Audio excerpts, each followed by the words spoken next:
En plus, il ne faut pas se tromper. Annoncer à quelqu'un qui a mis une charcot quand c'est un canal carpien, c'est un peu gênant.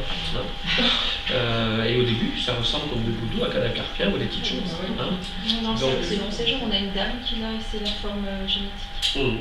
Ouais. Donc là. Elle a eu ça au début, elle a eu d'autres choses qu'elle a diagnostiquées. Ah oui, donc au début, on a le droit de tâtonner, et c'est normal. Si à chaque fois qu'on a une crampe ou qu'on a un petit déficit, on pense charcot, c'est débile. Donc c'est justement un problème.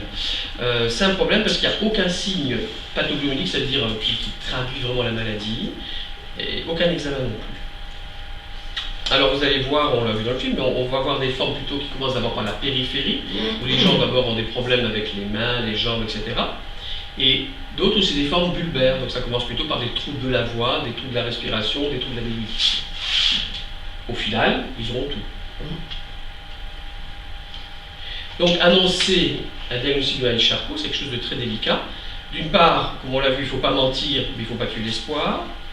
D'autre part, il ne faut pas venir trop tard, sinon les traitements ne marchent pas. Et il ne faut pas venir trop tôt, sinon on se trompe. Alors, avec ça, c'est franchement délicat. Donc, effectivement, le diagnostic précoce, il est incertain. Il faut aussi informer le patient au rythme du malade et pas au vôtre.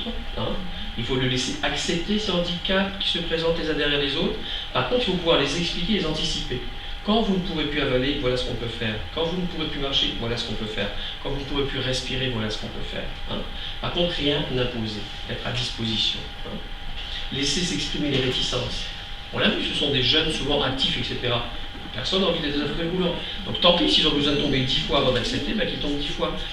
Nous, on propose, et c'est lui qui choisit quand il veut le faire. Enfin, c'est toujours pour la famille, justement, qu'il veut bien faire, et qu'il lui faut anticiper.